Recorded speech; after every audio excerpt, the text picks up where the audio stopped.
फैसल इस्माइल और आप देख रहे हैं के-टेक अकेडमी। अच्छा दोस्तों, आज जो मैं स्क्रिप्ट लाया हूँ वो PHP पर है कि इसमें जब हम कभी कोई फ़ाइल अपलोड करते हैं और हमारी रिक्वायरमेंट होती है कि जब भी हम कोई फ़ाइल अपलोड करें तो उसके साथ एक वाटरमार्क ऐड हो जाए।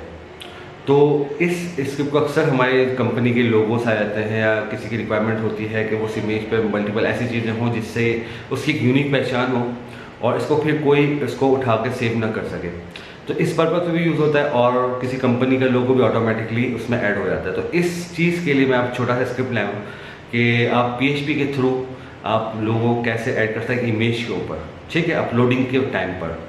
तो मैं इसके डेमोन्स्ट्रेशन दूंगा फर्स्ट कि किस तरह से काम करता है। सबसे पहले मैं आपको दिखा दूँ कि यहाँ पर स्क्रीन पर आपके सामने एक फ्रेम नज़र आ रहा है जिसमें ब्राउज करके एक फ़ाइल है जिससे आप फाइल उठाएंगे और फिर अपलोड करेंगे। तो यहाँ मैं आपको पहले दिखा दूँ कि यहाँ पर इमेज वाटर का एक पूरा फोल्डर बना हुआ है। इसमें एक फ़ोटोज़ के नाम से मैंने एक फ़ोल्डर बना दिया जिसमें कोई फाइल अपलोड अभी नहीं हुई है। यहाँ पर दो फाइलें, एक लोगो वो है जो आपके सामने यहाँ पर नज़र आ रहा है, ये के-टेक का। एक लोगो थोड़ा सा मैंने छोटे साइज़ में बनाया हुआ है, वो है watermark.png के नाम से बनाया हुआ है। तो ये वाटरमार्क की तरह उस इमेज पर ऐड होगा जो भी फाइल हम अपलोड करेंगे। अब मैं आपको बताता हूँ, उसको अपलोड करके दिखाता हूँ। ब्राउज़ करते हैं। ब्राउज़ में नेचर के नाम से एक मैंने फ़ाइल रखी हुई है, बड़ी हाई रेजोल्यूशन पर है, 1300 समथिंग की। अब इसको मैं सेलेक्ट करता हूँ। सेलेक्ट करने के बाद मैं इसको अपलोड करता हूँ तो आपके सामने वो फाइल अपलोड भी हो गई और यहाँ आपको बॉटम साइड पर के-टेक अकेडमी का लोगो वाटरमार्क की तरह आपको नज़र आ रहा है, ठीक है। अब हम फोल्डर की तरफ जाते हैं। फोल्डर पर क्या तरीके, कौन सी फाइल अपलोड हुई? दो फाइलें अपलोड हुई हैं। एक फाइल हुई है जो ऑन अपलोडिंग टाइम पर जो एक टेम्परेरी फाइल अपलोड होती है और एक जनरेट हुई है जो वाटरमार्क के नाम से हुई है, ठीक है। अब हम इसको चलाते हैं, वाटरमार्क वाली है और ये ओरिजिनल फाइल है जो हमने अपलोड की थी, तो वो उस फोल्डर पर शिफ्ट हो गई। तो दो फाइलें। अब हम आते हैं स्क्रिप्ट की तरफ कि कैसे काम करता है। सबसे पहले मैं आपको बताता हूँ इंडेक्स फाइल पर। इंडेक्स की फाइल पर मैंने कोई इतना ख़ास वो नहीं किया। इसमें एक फॉर्म एक्शन मैंने दिया है जिसको मैंने पोस्ट मेथड दिया है और ये इनके फॉर्म में मल्टी पार्ट उसमें डेटा में जाता है और फाइल का नाम दे दिया एक्शन आपको upload.php पे करना है। अब इसके नीचे इनपुट फाइल है जो जिसका नाम मैंने इमेज अपलोड के नाम से रखा हुआ है। तो ये क्या होता है कि जब हम नेक्स्ट उस पैरामीटर पर हम इसको फाइल का नाम को फैच करते हैं, गेट करते हैं और सबमिट का सिंपल बटन है। अब हम सेकेंड फाइल पे आते हैं कि अपलोड के वक्त ये क्या काम करेगा। अब सबसे पहला कोड ये है कि इस सेट, अगर आपका फॉर्म सबमिट हुआ है तो ये फंक्शन काम करेगा। डायरेक्ट अगर कहीं कोई रन कर रहा है इस फाइल के नाम से तो ये काम नहीं करेगा। सबसे पहले फोल्डर का नाम बता दिया, जो मैंने फ़ोटोज़ के नाम से एक फ़ोल्डर बनाया था उसको मैंने एक वेरिएबल में ले लिया। सेकेंड में मैंने कहा कि मूव अपलोड फाइल, ये फंक्शन आपका बेसिकली फ़ाइल को अपलोड करता है और उस फोल्डर पर उस फाइल को एडिट अपलोड करके ऐसी कॉपी बना देता है। ये इसमें जो हमारे पास इनपुट, जो हमारे पास इमेज अपलोड का जो हमने वहाँ से अपना इनपुट बॉक्स था वो उसका नाम हमने बता दिया और नेम के साथ। तो इसमें नाम उठकर वो file as it is upload हो जाती है। अब सेकंड हम उसमें आते हैं तो हमने इसको फोल्डर और फाइल दोनों को साथ हमने इसको समअप कॉन्कैट कर दिया और इसका नाम हमने रख दिया अपलोड इमेज वेरिएबल में। इसकी इन्फॉर्मेशन हमने डाल दी। अब रही बात कि अब मुझे कोई नई फाइल बनानी है तो मैं उसका नया नाम रखूँगा क्योंकि जो फाइल बनानी है वो वाटरमार्क के साथ होगी ना। तो यहाँ पर मैंने न्यू नेम के नाम से एक न्यू इमेज उसका नाम रख दिया है मैंने। ये फाइल का नाम होगा, चाहे तो कोई डेटाबेस से आपका कोई आईडी हो, कोई भी हो, तो इससे आप उसको डायनेमिक कर सकते हैं। तो मैंने बता दिया कि आप एक न्यू इमेज का नाम हम न्यू इमेज कर देंगे। फिर मैंने इसमें ये बता दिया कि न्यू वाटरमार्क इमेज, इसमें फोल्डर भी आ गया जो हमने यहाँ पे वेरिएबल रखा था। फिर न्यू नेम जो मैंने नाम दिया, इसके साथ मैंने कॉन्कैट करके अंडरस्कोर वाटरमार्क कर दिया, जो ज़रूरी नहीं लेकिन एक आइडिया हो जाता है कि हाँ ये वाटरमार्क के साथ है, तो मैंने कॉन्कैट नाम कर दिया। तो इस पूरी कॉन्कैट के साथ जो इस वेरिएबल पे नाम आया तो न्यू वाटरमार्क इमेज के नाम से वेरिएबल में वो पूरी इन्फॉर्मेशन पाथ के साथ आ गई है। अब हम आते हैं सोर्स की तरफ। सोर्स में ये क्या करता है, ये कहता है कि इमेज क्रिएट फ्रॉम जेपीजी, कि जो फाइल हमें जहाँ से क्रिएट करनी है जो अपलोड हुई है वो कहाँ पर थी, उसके हमने इन्फॉर्मेशन डाली थी अपलोड इमेज पर, ठीक है। अब उस फाइल का नाम, सारी चीज़ें इसमें आ गई। अब ये इन्फॉर्मेशन इस फंक्शन को सोर्स में ले आएगा कि ये वो फाइल है जिस पे हमें काम करना है, ये फंक्शन बता दे। वाटरमार्क के वेरिएबल में हमने एक फाइल का नाम दे दिया कि जिसको हमें as a image watermark use करना है। तो मैंने इसको डायनेमिक भी हो सकता है, तो मैंने इसको watermark.png कर दिया है, जो एक कॉन्स्टेंट हो गया है। तो ये क्या करेगा, ये वो वाटरमार्क की फाइल का नाम यहाँ अपने वाटरमार्क के वेरिएबल में उसने ऐड कर दिया। अब इसके बाद जो थर्ड स्टेप आता है वो ये आता है कि हम वाटर अंडरस्कोर विथ, मतलब वाटरमार्क की जो इमेज है उसकी विड्थ ये उठाता है इमेज एक्स से, तो विड्थ हमारे पास आ जाती है। फिर वाटरमार्क की जो इमेज है उसकी हाइट हमें उठानी है, तो वो इमेजेस वाई से इसकी हाइट उठ जाती है। हमने पहले वाटरमार्क की इमेज की विड्थ और हाइट उठा ली, इसके बाद जो मेन सोर्स था जो अपलोड हुआ है उसकी भी हमें विड्थ और हाइट उठानी है। तो हमने इनको वेरिएबल में लिया, मेन विड्थ और मेन हाइट, और वाटर विड्थ और वाटर हाइट के अंडरस्कोर। इसकी नाम आपको थोड़ा सा अंदाज़ा हो जाएगा। अब ये इस लाइन को मैं अभी बाद में बताऊंगा ये है क्या मामला, ये मैंने बाद में बनाया है। अब मैं इसको कमेंट करता हूँ क्योंकि ये मैंने आपको समझाने के लिए मैंने ये बाद में ये कुछ कोड ऐड किया है जो आपको आसानी से समझ में आएगा। अब इमेज कॉपी में कुछ आपकी इंफॉर्मेशन जाती हैं जो पैरामीटर पास होते हैं। एक तो सोर्स, जो फाइल वो वाली थी जिस पे आपने जिससे आपने काम उठाना है, ठीक है, और एक वाटरमार्क जिसमें वाटरमार्क आपने बताया कि ये फाइल वाटरमार्क है। अब आपने पोजीशन देनी है WMX और WMY के, जो इसकी पोजीशंस क्या होनी चाहिए वाटरमार्क की, वो आपको पता चल जाता है। अच्छा, ये 0 जो आपको दो वैल्यू नजर आ रही है वो मैं आपको बताता हूँ है क्या। अब आपने वाटर अंडरस्कोर विड्थ भी बता दी यहाँ पे पैरामीटर में, और हाइट बता दी, ठीक है, ये पोजीशंस आपने बता दी, और यहाँ पे सोर्स बता दिया, और वाटरमार्क की फाइल का कौन सी फाइल है वो बता दी। ये पैरामीटर जब पास हो जाते हैं तो फिर आप इमेज, इस फंक्शन में इमेज JPG में आप क्या करते हैं, सोर्स बताते हैं कि इस फाइल पर इम्प्लीमेंट करना है, और न्यू वाटरमार्क इमेज जो मैंने आपको ऊपर बताया था कि ये जनरेट करनी है, जो न्यू नेम्स हमने बनाई थी इसमें करनी है। ये 100 जो वैल्यू है ये क्वालिटी है, इमेज की क्वालिटी आपने क्या रखनी है। अब मैं आपको ऐसे इसको पूरा रन करके दिखाता हूँ किस तरह से काम हो रहा है। अब जो हमने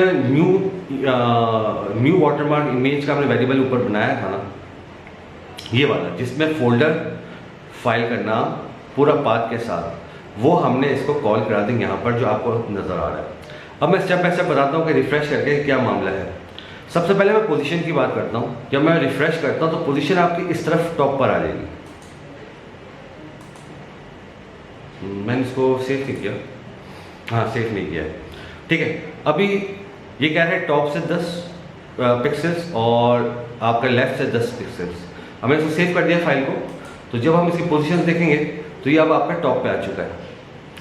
अब मामला ये है कि अक्सर अब ये तो आसान हो गया, लेकिन अगर मैं चाहूँ कि मुझे भाई राइट साइड पे मुझे वाटरमार्क चाहिए और बॉटम पे चाहिए, तो इसके लिए क्या करना पड़ेगा।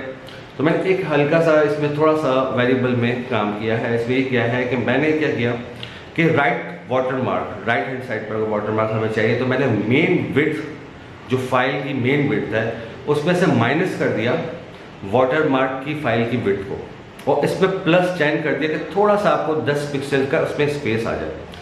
अब मैं यहाँ पे अब यहाँ पर मैं क्या करता हूँ कि इस वेरिएबल को हाइड करता हूँ, और ये जो वेरिएबल इस पर पास किया है दोनों को मैं इसको एक्टिव करता हूँ। अब मैं इसको सेव करके चलाता हूँ, तो अब हम देखते हैं कि हमारे पास पोजीशन क्या आती है। हमारे पास पोजीशन आ गई बिल्कुल टॉप राइट बॉटम पे आ गई, ठीक है। अब मैं टॉप पर चाहता हूँ कि ये वाटरमार्क राइट पर हो पर टॉप पर हो, तो यहाँ पर जब आता हूँ तो एक्स को मैं ये वाला हाइड करता हूँ क्योंकि मुझे वाई से राइट पे ही करना है, और मैं यहाँ की एक्स पोजीशन को मैं यहाँ पर इसको अनकमेंट करता हूँ। एक्स होता है, वाई हाइट पे होता है, ठीक है। तो अब मैं इसको रिफ्रेश करता हूँ, नहीं एक्स पोजीशन पे ये हो गया कि इस तरफ आ गया, ठीक है। अब मैं इसको करता हूँ वाई पोजीशन को मैं हाइड करता हूँ और इसकी एक्स पोजीशन लाता हूँ, तो अब क्या होगा, ये टॉप पर राइट साइड पर टॉप पे आ जाएगा, लेफ्ट साइड पर टॉप पर आ गया। इसका मतलब मुझसे कुछ मिस्टेक होगी, एक्स और एक्स दो कर दी, सॉरी मैं यहाँ पर वाई कर देता हूँ और यहाँ पर इसको कमेंट कर देता हूँ, ठीक है। अब देखते हैं अब क्या पोजीशन हमारे पास आती है, ये दोनों वेरिएबल एक्स के मल्टीप्लाई, यहाँ पर आपके पास राइट टॉप पर आ गया। तो हमें अगर कोई स्पेसिफिक राइट साइड पे लाना है या उस इमेज की विड्थ को कैलकुलेट करके हमें इस पोजीशन को चेंज करनी होगी, तो हमें इस तरह का फंक्शन यूज़ करना होगा। अगर हमें लेफ्ट साइड पे भी रखना है तो सिंपल आप उसकी पिक्सल्स एक्स वाई के आप देंगे तो लेफ्ट से आप आराम से कर सकते हैं। लेकिन जब राइट साइड पे आपकी बात आती है तो फिर आपने सोर्स इमेज को भी आपने उसकी विड्थ को देखना है, फिर उसके साथ आपने जो वाटरमार्क इमेज है उसकी विड्थ को भी देखना है और हाइट को भी देखना है, और उससे फिर आपने +10 करना है, 15 करना है, जितना आप स्पेस देना चाह रहे हैं तो वो आपके सामने ये आ जाता है। ये तो क्लियर हो गया। अब हम आते हैं यहाँ पर, ये इस पोजीशन पे आ गया। अब यहाँ पर हम आते हैं क्वालिटी। ये 100 जो है ये बेसिकली क्वालिटी है कि इमेज क्वालिटी क्या होनी चाहिए। अब मैं इसको 5 कर देता हूँ 100 की जगह पर, ठीक है, सेव कर दिया मैंने। अब मैं इसको रिफ्रेश करता हूँ तो आप इमेज की क्वालिटीज़ देख लीजिएगा कि बिल्कुल पिक्सल्स आपके सामने फटे हुए नजर आएंगे, बिल्कुल लो क्वालिटी। तो ये आप इसको मैनेज कर सकते हैं कि आपको कंप्रेस करनी है, लो क्वालिटी पे करना है, इतने कलर्स नहीं हैं इसमें, और ज़्यादा वेक्टर में कोई ज़्यादा कलर ट्रू कलर्स यूज़ नहीं हुए, तो आप इसे क्वालिटी सब कंप्रेस भी कर सकते हैं और आपके लिए आसानी होती है। तो ये आपकी क्वालिटी है, ठीक है। अच्छा, अब मैं आपको 2 0 की वैल्यूज़ बता रहा था कि ये वाटर मार्क के अंदर की पोजिशंस हैं। मैं इसको 10 करता हूँ और इस 0 को भी 10 करता हूँ, तो वाटर मार्क की पोजीशन जो बन रही है वो थोड़ी ऊपर हट जाएगी या डिफरेंट पोजीशन पर आ जाएगा। अब आप ये देखिए फुल आ रहा है ना। अब मैं इसको रिफ्रेश करता हूँ तो आप देखिए यहाँ पे इसकी क्वालिटी मैंने 100 कर देनी है। 100 कर दो तो आपको वाज़ेह नज़र आएगा कि किस तरह से काम हो रहा है। इसको 100 कर दिए कि फुल क्वालिटी पे होगा तो फिर आपको सही समझ में आएगा। अब मैं इसको रिफ्रेश करता हूँ फुल क्वालिटी पे, ये आप देखेंगे यहाँ पर आपको क्वालिटी भी हाई होगी और ये आपकी पोजीशन वाटरमार्क की पोजीशन इमेज पे आगे कि इसने स्पेस को थोड़ा सा ऊपर लेफ्ट साइड राइट साइड से भी आपको पुश किया है और इसने यहाँ से बॉटम से पुश किया है। तो बेसिकली तो 0 रखना पड़ता है, किसी जगह रिक्वायरमेंट हो तो अलग बात है। तो इसको 0 रखते हैं। ये पोजीशन है वाटरमार्क की, ये आपको समझ में आ गया। अच्छा, अब रही बात कि जब हम अब मैं फोल्डर पे आया हूँ तो मैंने यहाँ पर एक चीज़ ये है कि एक नेचर की फाइल आ गई और एक जो मैंने न्यू जनरेट की, तो इसका मतलब डुप्लीकेट हो गया। मतलब कि एक फाइल जो मैंने उठाई वहाँ पर वो भी चली गई और एक जो न्यू जनरेट हुई जो मेरी काम की है, मेरे स्क्रिप्ट सॉफ्टवेयर काम की है, तो वो भी आ गई। अब आप चाहें तो अपनी फाइल को डिलीट कर सकते हैं जो सोर्स फाइल थी। तो इसके लिए जो स्क्रिप्ट होता है वो ये है अनलिंक का। अनलिंक से क्या होगा कि अनलिंक से उस फाइल का नाम दे देंगे पाथ के साथ, तो वो इस फाइल को डिलीट कर देगा PHP में। तो अब मैं देखता हूँ यहाँ पर कि जैसे सपोज कि ये कौन सा था कि अपलोड इमेज के नाम वेरिएबल में है, उसमें फुल आपके पास पाथ है और सारी चीज़ें। तो जैसे मैं इसको अब रन करता हूँ, अब मैं फोल्डर से हटाता हूँ क्योंकि मैं आपको फिर कंटिन्यू दोबारा से चला के दिखाता हूँ। मैं इसको डिलीट करता हूँ इस फाइल को, ठीक है। अब मैं जाता हूँ फिर शुरू से और रिफ्रेश करता हूँ। अब आपका 2 फाइलें नहीं आएंगी क्योंकि एक जो एक्स्ट्रा फाइल है वो डिलीट हो जाएगी। अब मैं अपलोड करता हूँ, आपके सामने वाटरमार्क वाली फाइल आ गई। अब जब फोल्डर पे जाता हूँ तो सिर्फ जो मैंने न्यू जनरेट की थी वो फाइल आपके सामने नजर आ रही है। जो दूसरी थी काम की डुप्लीकेट हो रही थी, जो फोल्डर मूव हुआ था उसको मैंने अनलिंक से डिलीट कर दिया। तो सिंपल सा स्क्रिप्ट है, ये बड़ा काम आता है। अक्सर हमारे जो सॉफ्टवेयर्स होते हैं, वेब बेस्ड एप्लीकेशंस होती हैं, उसमें हमें तो काफ़ी इसको हमें इस्तेमाल करना पड़ता है। तो ये एक छोटा सा स्क्रिप्ट था, होप आपको ये पसंद आया हो। और नेक्स्ट इंशाल्लाह मैं ट्राई करूँगा कोई और अच्छा स्क्रिप्ट मुझे नज़र आएगा और आसान हो, उसको बिल्कुल थोड़ा सा पीसीस में करके आसानी से आपको जो इम्प्लीमेंट कर सकें, तो वो मैं आपके लिए ज़रूर इंशाल्लाह लाऊंगा। और इस कोड को मैं अपलोड करूँगा गूगल ड्राइव पे और आप उसको आसानी से डाउनलोड करके अपने किसी प्रोजेक्ट में इम्प्लीमेंट कर देगा। Thank you very much.